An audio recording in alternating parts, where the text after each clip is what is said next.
3일밤 기도회 수요 예배에 나오신 여러분을 주님의 이름으로 환영합니다. 우리 한번 옆에 계신 지체님께 가장 밝은 미소를 띄워주시고 이렇게 한번 고백하겠습니다. 우리의 구원은 하나님의 약속으로 얻습니다. 고백하겠습니다. 우리의 구원은 하나님의 약속으로 얻습니다. 한 번 더 고백하시겠습니다. 앞에 나와 있습니다. 어려우시면 앞을 보셔도 됩니다. 하나님의 약속, 예수 그리스도를 통하여서 참 자유를 누립시다. 하나님의 약속, 예수 그리스도를 통하여서 참 자유를 누립시다. 예, 감사합니다. 죄송한 말씀이지만 제 목이 많이 좀 갔습니다. 그래서 목이 쉬었는데, 금요일, 토요일에 여름 성경학교 설교를 했고, 또 주일하고 월요일에는 또 창원 세수님께 오다 보니까 또 제가 아는 후배한테 진주 성강교회인데 중고등부 저녁 집회 말씀을 좀 전해달라 해가지고 가서 말씀을 전했는데요. 가서 처음에 그런 말을 하고 시작했습니다. 우리 교회도 지금 여의도와 똑같은 중고등부가 수련을 하고 있다. 거기에 내 첫째 딸도 있다. 중학교 1학년이거든요. 그래서 내 중학교 1학년 딸을 위해서 여러분들을 위해서 내가 최선을 다할 거다 가지고 첫날에 1시간만 하고 둘째 날에 2시간을 했거든요. 근데 할 때는 참 좋았는데 돌아와서 보니까 너무 이제 교회 사역하는데 지장이 있을 정도 하다 보니까 이게 설교도 드려야 되고 좀 듣기 불편하실 것 같다 그래서 다음에는 좀 분배를 해서 처음이라서 좀 몰랐습니다. 좀 몸이 좀 많이 상했는데 다음에는 이런 일이 없도록 조심을 하도록 하겠습니다. 그래서 목소리가 좀 안 들리더라도 양해를 부탁을 드리겠습니다.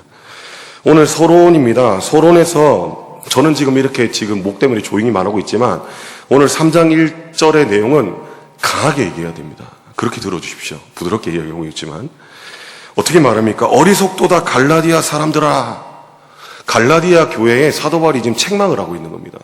너희 왜 그렇게 어리석어? 이렇게 말하고 있는 겁니다. 2장에서는 어떤 내용이었습니까? 사도 바울이 베드로의 그 외식을 보고 책망하는 내용이었습니다. 베드로가 이방인들과 함께 식사를 하다가 유대 율법주의자들이 오자 그 자리를 피했습니다. 그것을 보면서 그 외식을 책망했던 내용. 그리고 더 나아가서 오늘 3장은 내용과는 이어집니다. 베드로를 책망했던 그 대상이 이제 갈라디아 교회로 바뀐 것입니다. 왜 갈라디아 교회를 지금 책망하고 있습니까? 그들은요, 은혜로 구원을 받았다라고 그렇게 시작을 했습니다. 예수님의 은혜로 구원을 받았다 시작을 하면서 이제 흔들리기 시작했던 것입니다. 왜 흔들립니까? 유대율법주의자들의 끊임없는 공격 때문에 그렇습니다. 1절 말씀을 보시면 어떻게 책망합니까? 예수 그리스도께서 십자가에 못 박히신 것이 너희 눈앞에 밟히 보이거든 누가 너희를 깨더냐? 누가 너희를 그렇게 홀리더냐? 라고 그렇게 고백하고 있는 것입니다. 누가 홀렸습니까? 유대 율법주의자들이 그렇게 홀렸습니다. 무엇으로 홀렸습니까? 바로 유대 율법주의자들이 갈라디아 교회를 향하여서 너희가 지금 말하는 그리스도의 은혜 가지고는 십자가 가지고는 부활 가지고는 너희에게 구원이 없다. 너희도 우리들처럼 할례를 받아야 된다. 너희도 우리들처럼 율법을 지키고 절기를 지켜야 된다. 이런 행위 구원을 주장했습니다. 그런데 처음에는 은혜로 받아서 너무나 감사하고 기뻤습니다. 지나고 보니까 슬슬 자신을 내세우고 싶어진 것입니다. 우리도 마찬가지입니다. 처음에 주를 믿을 때는 참 감사함으로 은혜로 받지 않습니까? 그런데 이내 어떻게 됩니까? 조금 신앙의 연소가 차고 지나면 자신의 의를 내세우고 자고합니다. 왜 그렇습니까? 그것은 사람의 연약함입니다. 전적으로 하나님의 은혜를 의지할 때 우리에게 진정한 구원이 임하는데 우리는 자꾸 옛사람으로 돌아가는 것입니다. 갈라디아 교회도 지금 그러한 상황이 있었습니다. 너희가 그리스도의 그 십자가와 부활을 뻔히 보지 않았냐? 그런데 어떻게 너희는 이렇게 지금 누가 홀리기라도 한 듯 이렇게 너희가 달라질 수가 있느냐? 라고 1절에 그렇게 고백하고 있습니다. 2절에서 계속해서 말합니다. 손풍기를 좀 끄겠습니다. 성경책이 넘어가서 제가 신경이 쓰여가지고요. 예. 2절에 이렇게 말합니다. 바울이 질문을 합니다. 내가 너에게 한 가지 질문을 하겠다. 어떤 질문입니까? 너희가 구원받고 성령 받을 때 너희가 행함으로 받았냐? 아니면 듣고 믿음으로 받았냐? 이렇게 묻는 것입니다. 이 질문에 답은 정해져 있습니다. 당연히 믿음으로 받았습니다. 복음을 듣고 믿음으로 받았는데 사도 바울이 어떻게 너희가 그렇게 하냐라고 그렇게 질문하고 있는 것입니다. 그래서 3절에 이어집니다. 성령님을 통하여서 우리에게 주신 구원의 약속이 있는데 너희가 성령님을 통하여서 그렇게 구원을 시작했는데 육체로 마치겠느냐라고 질문합니다. 성령님으로 시작했으면 어떻게 됩니까? 성령님으로 끝까지 이어져야 되는데 육체로 마친다는 것은 무엇입니까? 하나님의 은혜를 거부하고 자신의 육체를 내세우는 행위 구원을 더 의지하겠다는 겁니다. 절대 그럴 수 없다는 것이죠. 그리고 4절에 많은 어려움을 말합니다. 이같이 많은 어려움을 헛되이 받았느냐? 지금 예수 그리스도를 믿고 그 구원의 은혜 속에서 그 신앙을 지키기 위해서 그들이 견뎌왔던 그 고난과 모든 핍박을 다 까맣게 잃어버리고 다시 육체로 돌아가서 그들과 타협하여서 5절에 어떻게 되겠다는 것입니까? 성령을 주시고 너희 가운데 능력을 행하셨던 이를 부정하겠느냐라는 것입니다. 믿음을 지키기 위해서 그들의 공격을 받아냈습니다. 어떻게 받아냈습니까? 하나님께서 주시는 힘과 능력으로 그것을 받아냈습니다. 그런데 그 능력을 다 이제는 부정하고 율법의 행위로 돌아가서 그것을 너희가 똑같이 그렇게 하겠냐는 것입니다. 율법이냐 믿음이냐 라는 것을 5절 말씀에 그렇게 다시 말씀하고 있습니다. 참 어리석습니다. 1절의 말씀처럼. 그러나 이 어리석음은 저와 여러분에게도 해당하는 그런 책망이기도 합니다. 하나님을 믿을 때는 우리가 감사함과 구원함으로 나의 나된 것은 오직 주의 은혜입니다 라고 그렇게 시작했습니다. 누구나 마찬가지입니다. 부족하고 우리는 연약하고 주님 아니고서는 우리는 절대 구원받을 수 없는 그러한 겸손함으로 시작했는데 우리의 모습을 한번 되돌아봐야 됩니다. 지금 우리가 성령으로 시작한 그 모습 그대로 첫 마음 그대로 첫사랑 그대로 이 자리에 앉아 있는지 아니면 그 가운데 이 구원의 은혜 가운데는 하나님의 부르심과 은혜를 플러스해서 나의 그 행함은 조금이라도 있지 않는가라고 착각하고 있지는 않는지 우리가 한번 되돌아봐야 된다는 것입니다. 쉬운 말로 어느새 우리가 주님을 믿으면서 주님께 봉사를 하면서 우리의 그 십자가의 은혜는 조금씩 희미해질 수 있다는 것입니다. 내가 주의를 얼마나 내가 하루도 안 빠지고 한 주도 안 빠지고 잘 지켰는데 내가 교회 나와서 얼마나 많은 헌금을 드리며 주님께 헌신했는데 얼마나 내가 교회에서 이것을 하기 위해서 고생을 했는데 라고 말하면서 우리의 행위의 이력서를 하나님께 내어놓음으로써 하나님 제가 이렇게 했습니다. 나의 구원에 있어서 내가 이렇게 노력했습니다. 라고 하나님 앞에 감히 들이밀고 있지는 않는지 우리는 생각을 해봐야 된다는 것입니다. 사도 바울의 말처럼 은혜로 이 구원의 문제에 대해서 은혜로 시작해놓고 성령으로 시작해놓고 결국 종교적인 우리의 행위의 자랑으로 구원의 마침표를 찍으려고 하고 있지는 않는지 우리가 되돌아봐야 된다는 것입니다. 그러한 모습이 조금이라도 있다면 그것은 이 끔찍한 율법주의의 전염병에 우리도 모르는 사이에 감염되어 있다는 것입니다. 오늘날 이러한 율법주의가 갈라디아 교회를 공격했던 유대 율법주의자들과 이로 인해서 영향을 받았던 갈라디아 교회뿐만 아니라 우리에게도 있지는 않는지 우리의 깊숙한 곳을 하나님께서 돌봐주시기를 이 시간 우리께 간구하는 마음으로 오늘 말씀 가운데 나아가야 될 것입니다. 따라서 저와 여러분은 인간의 행위로 구원을 말하려고 했던 갈라디아 교인들 그들의 교만이 이 자리에 우리 가운데 있지는 않는지 우리가 한번 되돌아보고 다시 본질로 돌아가고자 합니다. 그렇다면 구원은 인간의 행위가 아닌 무엇으로 얻는 것입니까? 이것에 대하여서 세 가지를 살펴보고자 합니다. 첫 번째, 율법의 끔찍한 저주에서 우리를 속량하신 은혜로 얻습니다. 너무나 당연한 이치입니다. 갈라디아서 3장 12절입니다. 우리 한 목소리로 함께 읽겠습니다. 시작.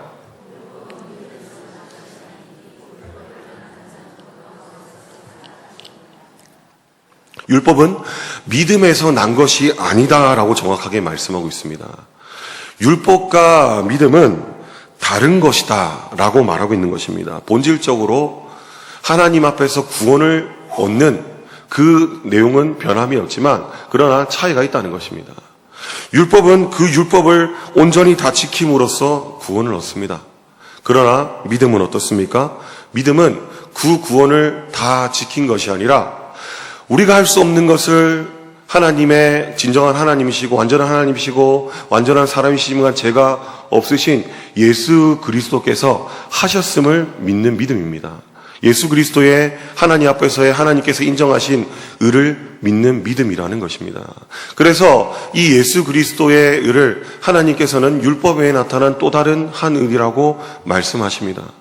그래서 율법을 온전히 다 지켜서 구원을 받는 방법과 율법을 온전케 하신 예수 그리스도의 그 의를 믿음으로써 구원을 받는 방법이 있습니다. 그것을 지금 말하고 있는 것입니다. 율법은 믿음에서 난 것이 아니다.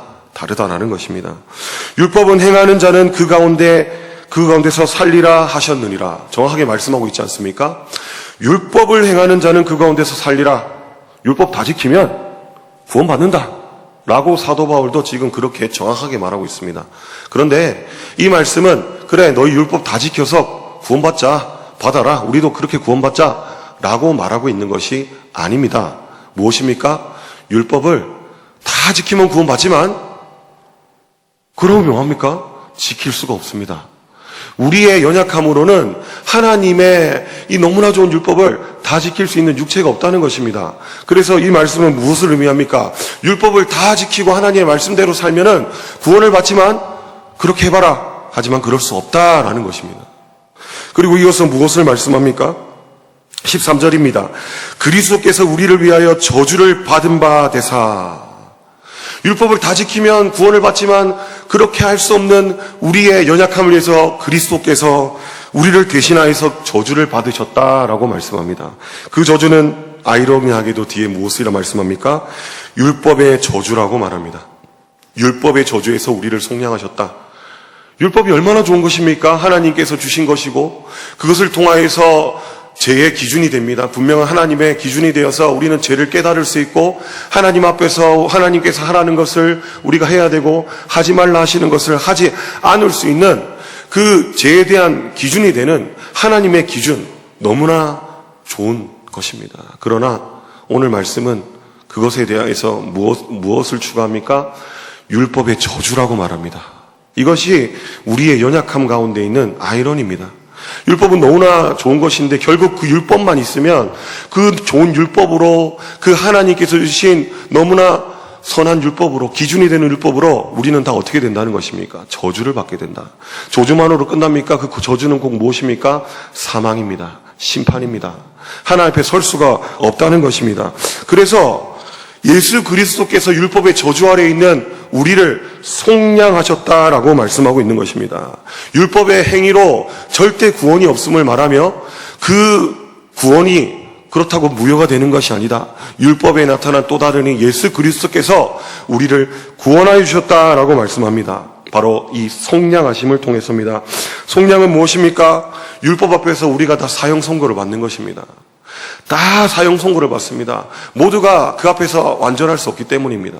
모두가 다 사형 선고를 받아서 이제 완전한 죽음 가운데 있는데 대신 우리의 그 죄를 위하여서 자신의 것을 내어주고 값을 주고 사서 우리를 그 죄수의 신분에서 해방시켜 주신다는 것입니다. 속량은 바로 자유가 없던 우리에게 죄로 인하여서 사망이 있는 우리에게 예수 그리스도께서 자신의 피값으로 자신의 몸값으로 우리를 사시고 우리를 해방시켜 주시고 구원하여 주시고 자유케 하여 주셨다는 것입니다. 그래서 그저 죄의 노예로서 무기력함에 빠져서 그 죄와 사망의 권세 아래 있던 우리가 어떻게 됐다는 것입니까? 예수 그리스도께서 우리의 모든 값을 치루어 주시고 우리를 자유케 하여 주셨다는 것입니다. 우리의 빚을 다 갚아 주신 것입니다. 그 빚값으로 파상한 우리였지만 이제 어떻게 되는 것입니까? 이제 그 모든 것을 다 갚음으로 주님께 속량을 받아서 자유케 됐다는 것입니다. 사랑하는 성도 여러분, 구원은 행함으로 얻는 것이 결코 아닙니다. 하나님의 구원 가운데 나의 행함의 부분이 어느 정도 있지 않을까? 그것은 우리의 착각입니다. 교만함입니다. 하나님께서 우리를 부르신 이유가 무엇입니까? 바로 하나님의 뜻을 위하여서 하나님의 계획을 위하여서 살기 위함입니다. 그런데 언제 우리를 부르셨습니까? 우리가 아직 죄인 되어 있을 때 주님께서 부르셨습니다. 우리가 무언가를 갖추고 있을 때 부르신 것이 아니라 우리가 아직 죄인 되었을 때 우리를 주님께서 부르시고 예수 그리스도의 그 속량하심으로 우리를 구원하여 주시고 성령 하나님께서 우리 가운데 우리 마음속에 새 언약을 세워주심으로써 하나님의 자녀, 하나님의 건속이 되게 하셨다는 것입니다. 그러므로 우리가 구원받은 일에 우리가 한 것은 아무것도 없습니다. 그러나 우리가 구원받았다고 우리가 마음대로 살아서는 안 되겠지요. 우리가 구원받은 자로서 해야 될 일이 있습니다. 그것이 순서가 바뀌어서는 안 된다는 것입니다. 우리의 행함으로 우리가 구원받지는 않지만 순서를 바꿔서 어떻습니까?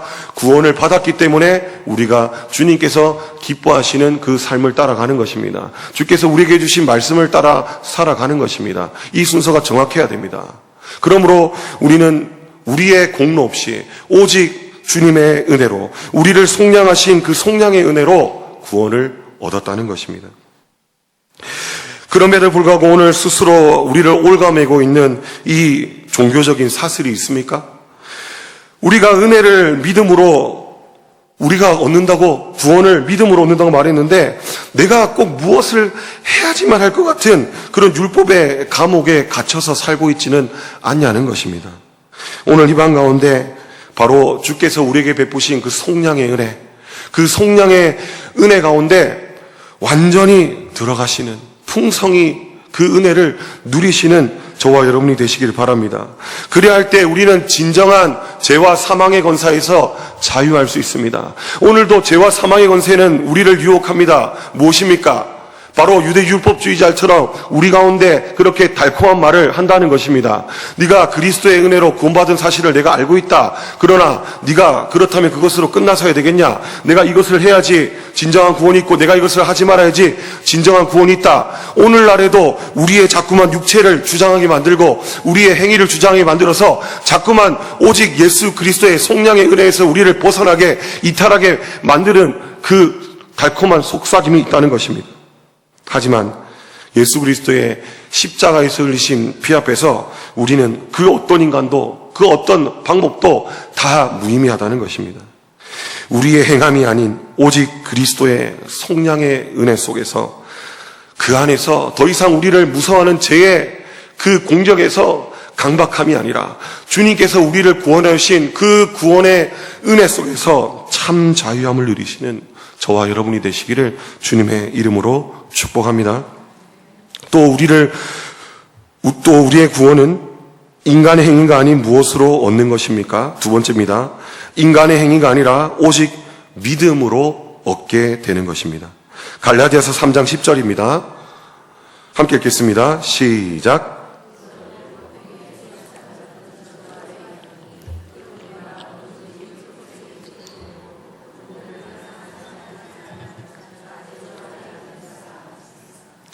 무릇 율법의 행위에 속한 자들은 저주하되어 있나니, 똑같은 말을 한 번 더 반복하고 있습니다. 사도 바울은 다시 한번 율법의 무서움을 경고하고 있는 것입니다. 강력하게 다시 강조하고 있습니다.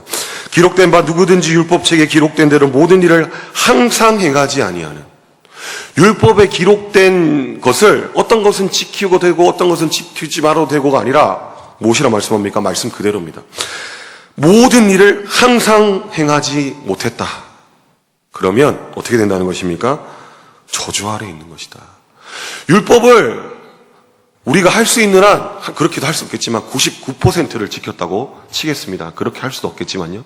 그런데 단 1%를 하지 못했습니다. 그럼 이 말씀에 의하면 어떻게 되는 것입니까? 모든 일을 항상 행하지 못한 게 되는 것입니다. 그럼 어떻게 됩니까? 저주 아래 있게 되는 것입니다. 율법의 무서움은 이와 같다는 것입니다. 율법은 너무나 귀한 것이고 소중한 것인데 그 율법의 저주 아래 우리가 매이게 되면 바로 은혜로 얻은 그 구원이 무효가 되는 것입니다. 얼마나 무섭고 두려운 내용입니까? 그러나 우리는 너무나 어리석게도 이 갈라디아 교인이 유혹받은 것처럼 이 유혹에 너무나 쉽게 넘어가고 있다는 것입니다.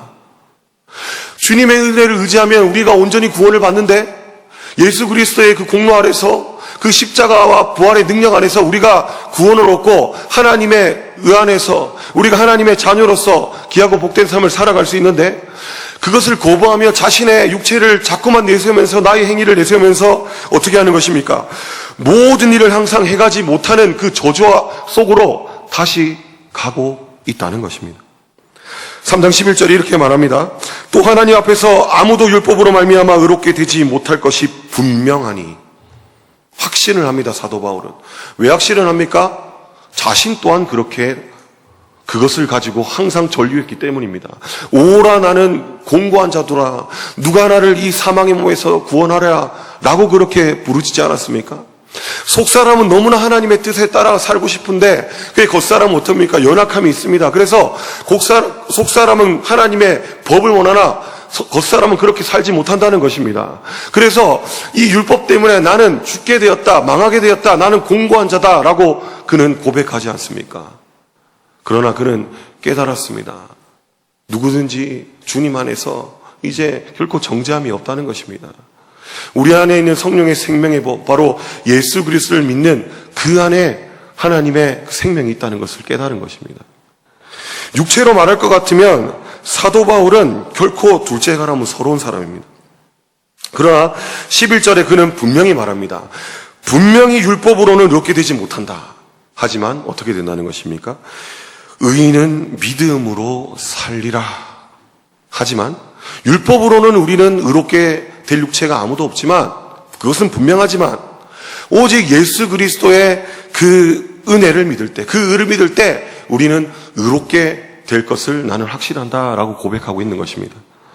사도 바울이 어떤 사람입니까? 빌립보서 3장 5절에서 6절을 보면 이렇게 말합니다. 나는 날지 8일 만에 할례를 받았다. 히브리인 중에 히브리인이다. 율법으로는 바리새인이라. 율법의 의로는 흠이 없는 자다.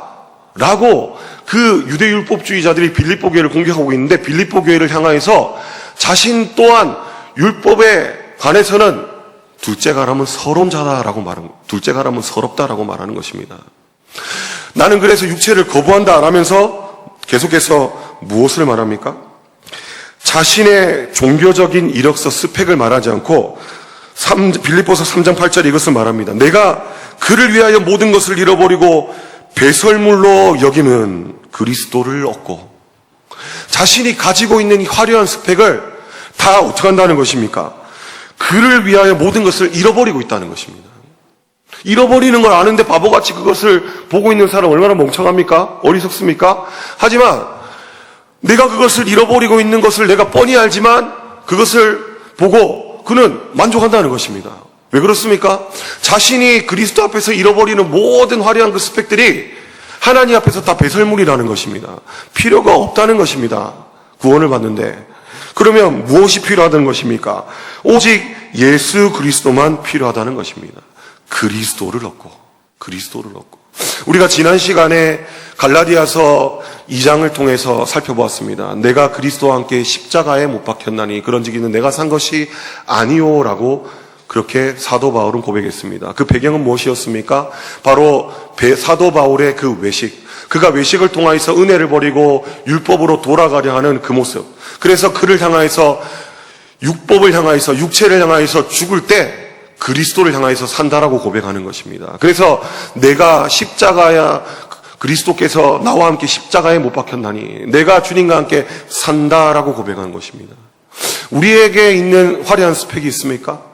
우리에게 하나님께 주신 선한 것들이 있습니까? 하지만 그것만을 내세울 때 우리의 구원에 있어서는 아무런 필요가 없습니다. 사도 바울의 고백처럼 그것을 잃을 때 우리에게 더 유익합니다.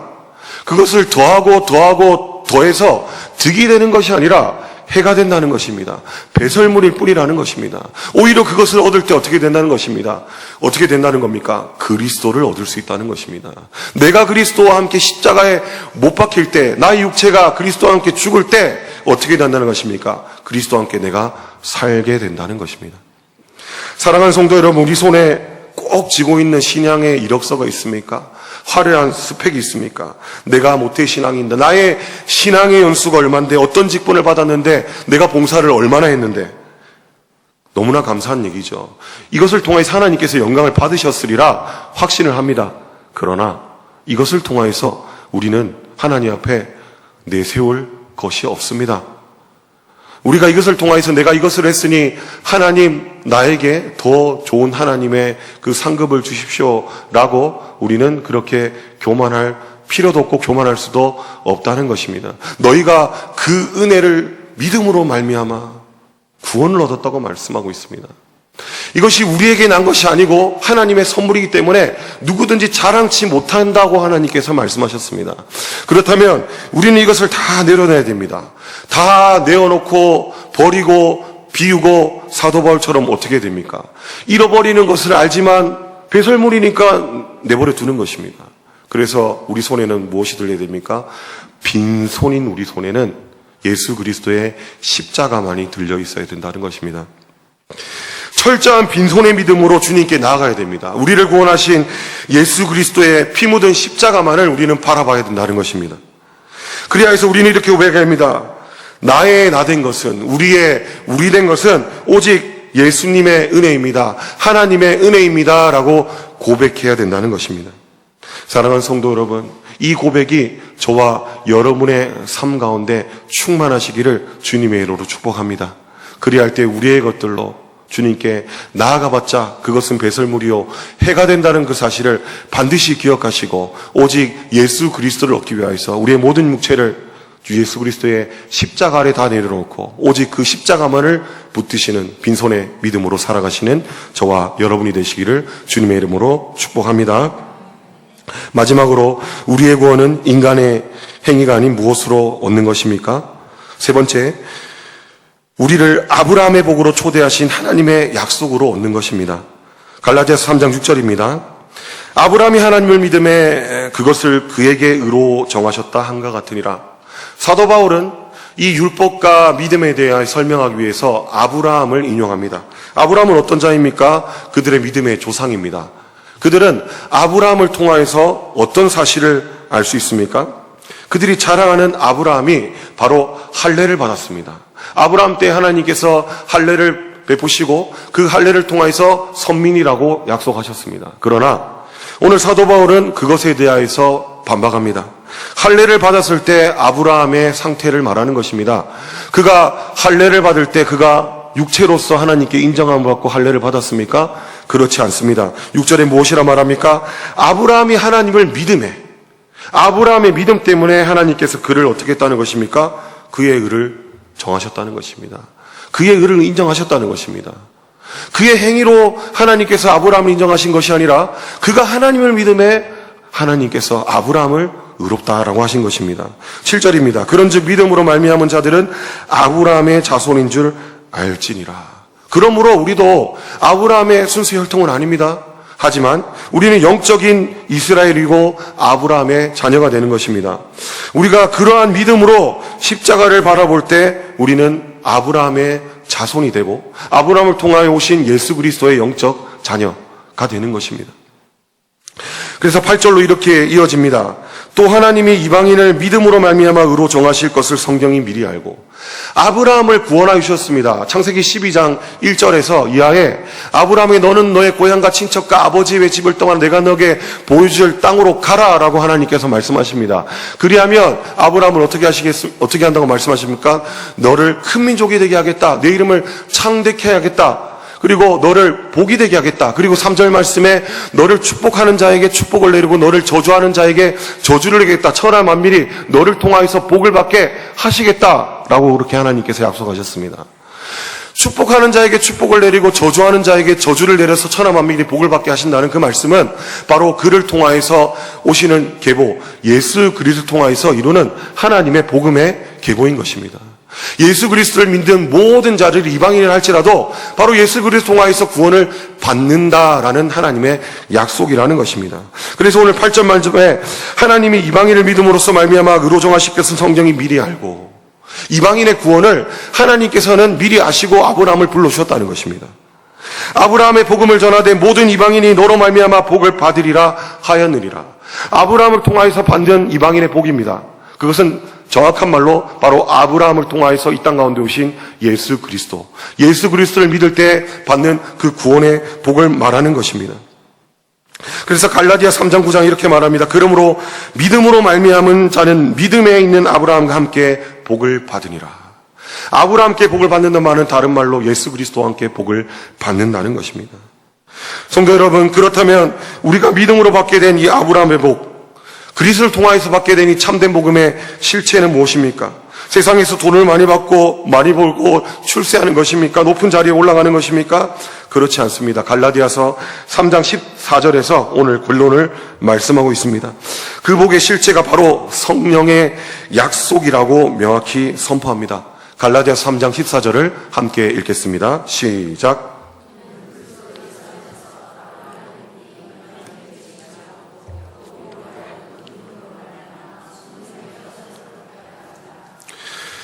14절에서 이렇게 말씀하고 있습니다. 오늘 말씀을 정리합니다. 그리스도 예수 안에서 아브라함의 복입니다. 예수 그리스도 믿는 그 구원의 복이 이방인들에게 미치고 그를 믿는 모든 자에게 미치고 그리고 제일 마지막에 믿음으로 말미암아 성령의 약속을 받게 하신다라고 그렇게 마무리하고 있습니다.